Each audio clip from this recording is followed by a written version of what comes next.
Saya baru mulai main tank laut, mau tanya kalau main Coral LPS tanpa dosing apakah bisa? Cuma andelin WC, please dijawab. Thank you Om Poto, sehat selalu. Cara ampuh biar ikan makan pelet itu gimana cara yang benar? Terutama saya punya Angel BK susah makan pelet. Tolong dijawab ya Om Poto, terima kasih. Tutorial cara frag zoa dong Om. Sudah beranak pinak ini, siap. Om Eki, hati-hati ya dengan zoa.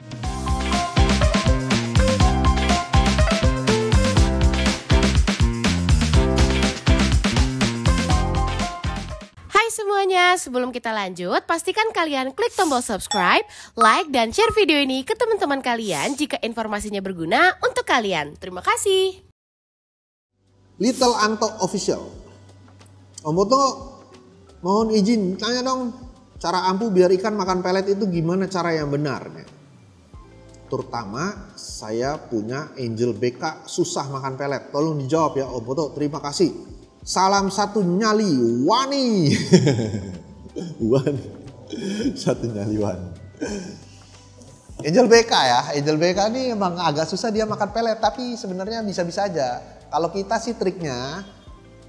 Biasanya kita rangsang dia pakai si garlic guardnya si Kem tuh. Garlic guard sama Vitality. Jadi biasanya pelet kita rendam dulu tuh pakai si garlic guard ini. Karena dia akan ngerangsang wanginya tuh, dia bikin penasaran, kira dia mau makan. Emang ikan-ikan di laut ini nggak ada yang makan pelet. Siapa yang ngasih mereka pelet di laut kan? Saya rasa nggak ada. Jadi apapun dia lapar dia bisa makan, dia total dia cobain. Kecuali memang kalau ikannya itu penangkapannya jelek. Jadi kalau kita beli ikan mungkin dia udah kondisinya biasanya organ dalamnya tuh udah nggak bener lah. Karena penangkapan yang salah akhirnya dia juga nggak selera buat makan. Karena mungkin dia udah berjuang ininya dia sendiri gitu. Jadi dia nggak nafsu. Cuman kalau kita ngelihatnya sehat ya sehat. Ikannya ya berenang terus gitu. Cuman kan kita nggak tahu kondisi badan dia dalamnya gimana. Nah kalau itu memang udah sulit lah. Itu tinggal tunggu waktu biasanya. Cuma biasanya kalau kita ngakalinnya begitu. Biarin aja ikannya 1 hari 2 hari dia nggak makan. Ya nggak usah dikasih makan. Biarin aja 3 hari. Biasanya saya kasih sampai maksimal 3 hari saya nggak kasih makan, biarin aja. Kelihatan memang perubahannya, perutnya akan mengecil, kurus dia. Nah terus saya kasih si pelet yang biasa kita pakai. Biasa kalau kita kan pakai NLS di sini, New Life Spectrum. Kita rendam tuh pakai si Kem Garlic Guard sama si Kem Vitality. Biarin aja sampai dia meresap, baru kita kasih sedikit, masukin. Ada respon nggak? Kalau dia masih belum ada respon, biarin aja, nggak usah dikasih makan. Jadi memang kita paksa kondisinya, kita paksa dia. Cuman umumnya kalau udah sampai dikasih garlic guard, pasti ditotol. Yakin saya, pasti dia totol. Kalaupun sampai nggak ditotol, biarin. Besok coba lagi sedikit. Yang penting jangan sampai kita sisa peletnya itu jadi busuk di sana karena dia nggak mau makan, tapi kita paksa kasih terus nanti lama-lama mati karena rusak air kita. Takutnya pembusukan di ininya. Saya rasa itu ya. Om Little Anto, salam satu nyali, wani. Next, Son of God. Halo Om Poto, salam dari Semarang, salam Om. Saya baru mulai main tank laut, mau tanya kalau main Coral LPS tanpa dosing apakah bisa? Cuma andelin WC, please dijawab. Thank you Om Poto, sehat selalu.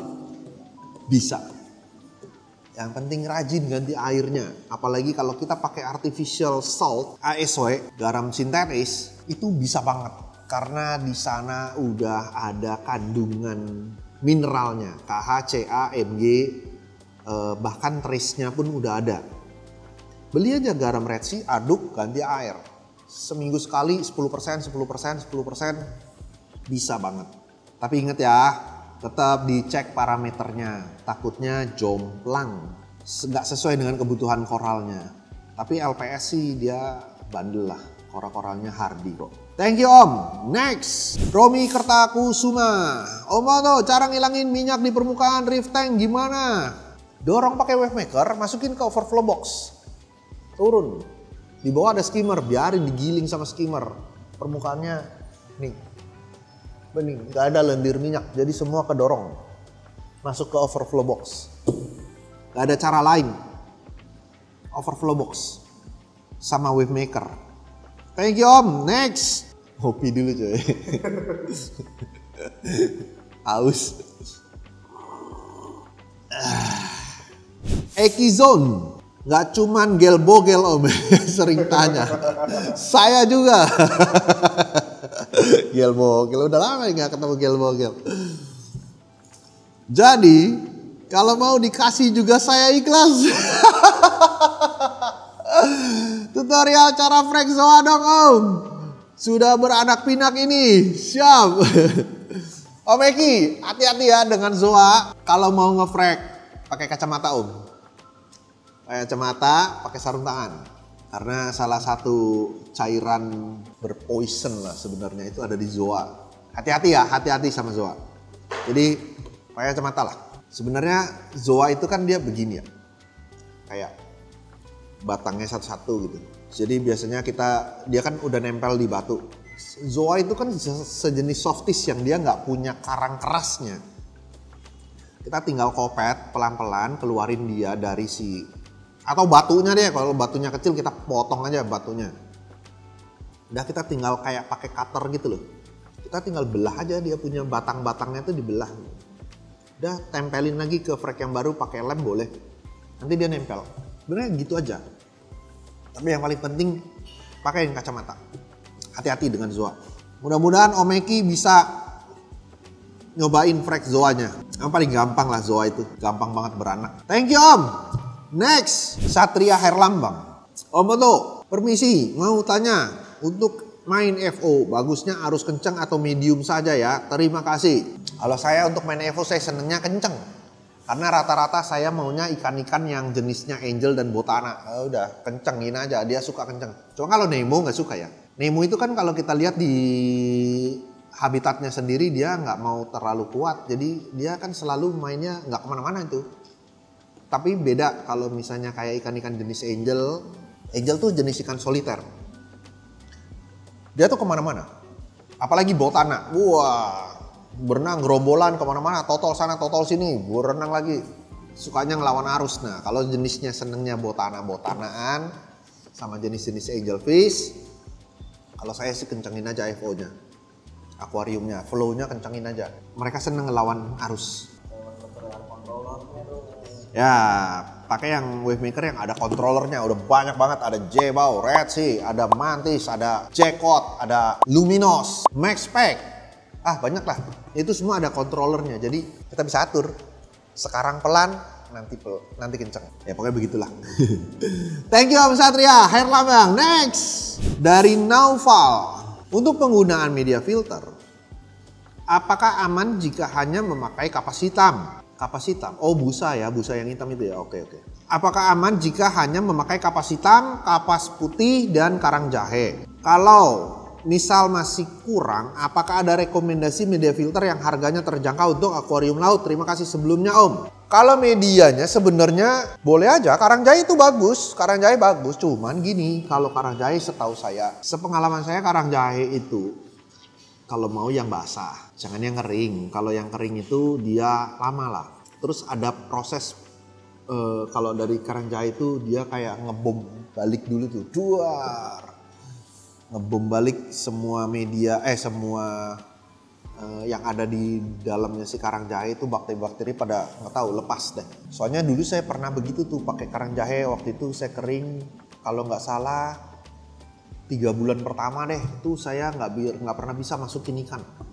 Jadi masukin ikan tuh kayak finrod, terus kayak ikan yang keserang bakteri lah. Jadi kayak siripnya hancur, grepes-grepes dimakanin. Dulu sih saya begitu, cuman kalau dibilang bisa, yang penting sabar aja. Kalau udah pakai karang jahe itu tungguin aja.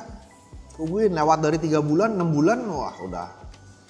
Ikan bisa hidup, bakterinya pasti jadi. Karena bakteri itu nggak akan ada di bawah doang kok. Di sini-sini, di pasir, ya bisa juga hidup.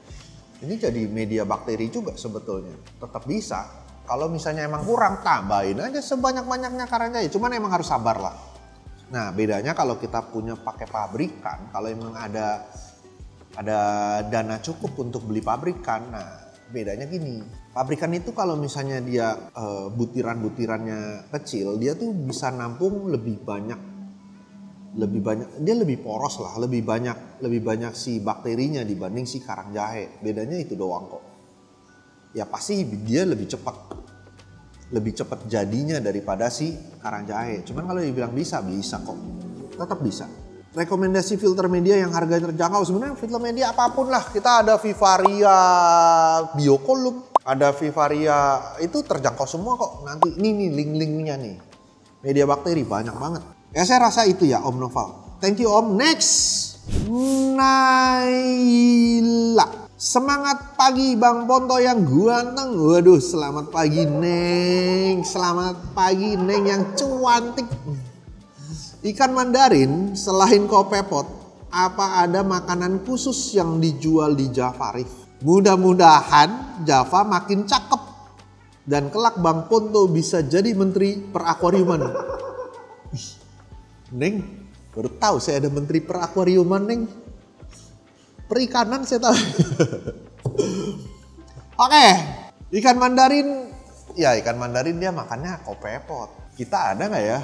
Mungkin cobain pakai brine shrimp gitu kali ya. Coba yang lunak sih. Tapi setahu saya sih mandarin, ya mungkin mandarin mau kali pakai brine shrimp. Cuman kalau misalnya mandarin tuh memang salah satu ikan yang termasuk ikan susah karena suplai makanannya yang susah.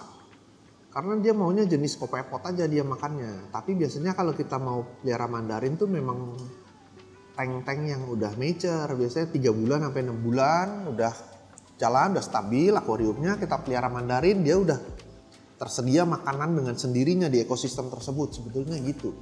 Nah, kalau mau cobain aja brine shrimp. Ada nggak ya produknya ya? Nanti kita cariin, kalau ada saya kasih linknya di sini deh. Thank you ya, Neng, Naila. Next, waduh panjang amat. Yohan Rico Alinu. Halo Om, tolong tanya. Oke Om, saya tolongin. Saya punya akuarium laut fish only panjang 180, tinggi 70, lebar 60. SAM 120, 30, 50. Chamber 1 saya kasih kapas saringan. Plus full batu apung. Chamber 2 full karang jahe. Chamber 3 skimmer bubble magus Z7. Dan ada kok Z7 sih Om? Kecil dong ini. Dan ada sedikit karang jahe. Keramik ring, biobol, chamber 4 lampu UV. Oh, chamber 4 lampu UV. Terus karbon aktif sama pompa. Oke. Yang ingin saya tanyakan Om, berapa ikan maksimum yang kira-kira dapat saya pelihara? Sekarang berisi 20 ekor sekitar. Ikan small dan medium. Apa betul kalau fish only lebih baik dibuat kadar garam rendah untuk menghindari parasit? Idealnya dibuat berapa ya? Apa perlu memberi bakteri secara rutin? Kalau iya, berapa lama sekali pemberiannya? Kira-kira apa yang perlu saya perbaiki lagi dari tank saya? Ini kan akuarium gede nih ya, 180, 70, 60. Gini. Kalau sekarang berapa ikan maksimum yang kira-kira dapat dipelihara? Sebenarnya bisa-bisa aja. Kalau misalnya sekarang 20 ekor itu dia sehat-sehat. Kalau saya nih biasanya gini, kalau saya fish only ya.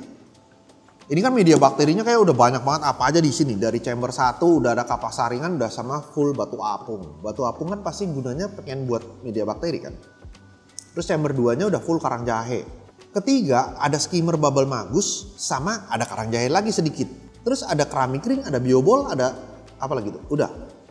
Terus chamber 4 UV, karbon aktif sama pompa. Oke, ada lampu UV lagi. Sebenarnya kan udah memang banyak nih media bakterinya. Itu kan buat bakteri-bakteri nitrifikasi ya. Cuman kalau saya biasanya kalau mau main fish only, saya lebih banyakin tuh kayak media, saya pengennya bakteri aerobiknya yang banyak.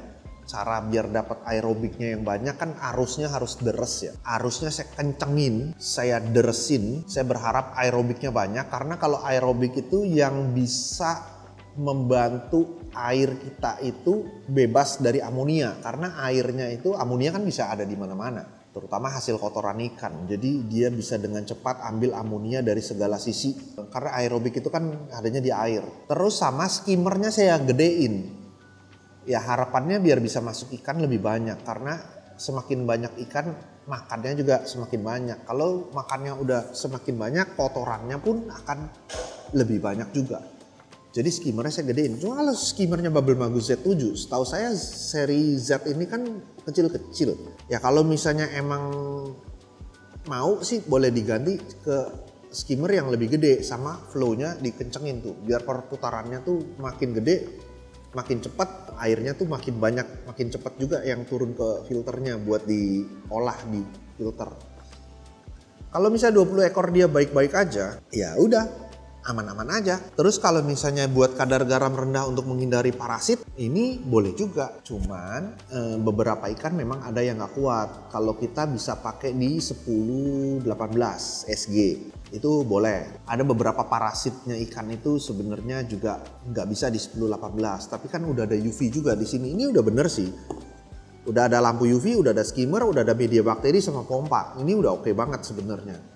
Kalau udah ada UV sih saya rasa nggak usah di hyposalinity ya, nggak usah diturunin. Harusnya sih aman-aman aja, tapi jangan lupa UV-nya diganti lampunya per 6 bulan.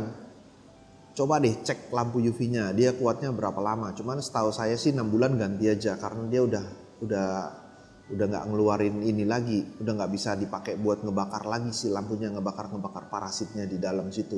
Itu harus diganti berkala memang. Jangan sampai telat, takutnya ntar keburu parasit datang. Kalau ini pemberian bakteri secara rutin, iya. Kita kalau ganti air pasti masukin lagi bakteri. Kalau kita pakai SICAM, dia ada rekomendasi dari dia per 1 minggu kasih bakteri lagi. Cuman takarannya setengah dari starter. Jadi kalau misalnya starternya kita pakai 1 botol, ya 1 minggu kita pakai setengah botol. Tapi itu kebanyakan lah. Jadi kita di ini kok setengahnya doang. Nah itu biasanya pemberiannya tuh 1 minggu sekali kalau dari dia. Artinya 1 minggu sekali kan kita bantu water change. Jadi setiap habis water change kita gak kasih lagi. Karena saat kita buang airnya, bakteri aerobiknya juga pasti kan kebuang. Jadi kita tambahin lagi. Gak ada salahnya sih kita kasihin bakteri seminggu sekali. Cuman jangan terlalu over. Gak perlu, ikutin aja takarannya. Terus kira-kira apa yang perlu saya perbaiki lagi dari tank saya? Ya paling kalau misalnya emang akuariumnya itu ikan-ikannya juga udah pada sehat, udah stabil, ngapain perlu diperbaiki? Kalau menurut saya nggak perlu diperbaiki. Kalau misalnya emang udah oke, 20 ekor itu udah nyaman, ya biarin aja nyaman. Jangan sampai terlalu padat lah. Dikasih aja idealnya tuh kayak 30% lah isi ikannya, jangan terlalu banyak. Kalau kita lihat di laut sendiri kan jumlah airnya berapa banyak? Kehidupannya berapa sih ikan-ikannya? Banyakan airnya kan daripada ikan-ikannya. Makanya kita juga di sini sebetulnya jangan terlalu banyak ikan-ikannya, kasihan dia nggak bisa gerak lah. Nah, tapi kalau misalnya mau, boleh dicobain sih skimmernya dikasih yang gedean. Dari saya sih paling itu aja Om. Mudah-mudahan saya menjawab Om Yohan Riko ya. Udah habis nih. Oh ini pertanyaan terakhir dari Yohan Riko. Tapi seru sih nih pertanyaan-pertanyaannya dari kalian-kalian nih, dari teman-teman. Ya mudah-mudahan saya bisa membantu menjawab pertanyaan-pertanyaan kalian. Dan kita juga bisa belajar sama-sama mengenai akuarium laut. Karena akuarium laut ini adalah salah satu yang paling paling enak dilihat sih. Paling adem, paling nggak bosen lah. Cuman beda aja sama akuarium-akuarium lain gitu ya. Jadi kayak ininya lebih banyak aja. Lebih banyak yang bisa kita pelajarin, dari filtrasinya kita bisa pelajarin, dari biotanya sendiri, karakter-karakternya seperti apa kita juga bisa pelajarin. Kayak seru aja kita ngulik. Kita sama-sama ngulik buat kalian. Mudah-mudahan Q&A ini bisa membantu kalian untuk terus belajar ya. Berbagi pengalaman lah. Jadi kalau mau pelihara akuarium laut tuh seperti apa. Ya mudah-mudahan sih begitu ya tujuannya. Dan kalau kalian masih ada pertanyaan-pertanyaan lagi, boleh komen di kolom komentar. Ntar kita bikin lagi Q&A berikutnya. Kita coba bacain lagi dari teman-teman apa sih punya masalah-masalah atau mau berbagi pengalaman juga boleh sebetulnya. Nggak cuma sekedar question and answer sebetulnya. Kita sama-sama sharing aja lah. Kita jadiin YouTube channel kita sebagai ini juga boleh sih sebetulnya, seru kan pembahasan mengenai reef tank. Ya kita bisa sharing-sharing lah pengalaman apa yang bisa kalian kasih. Nanti coba kita bacain. Silakan kolom komentarnya diisi Om. Terima kasih, sampai ketemu lagi di video berikutnya. Bye bye.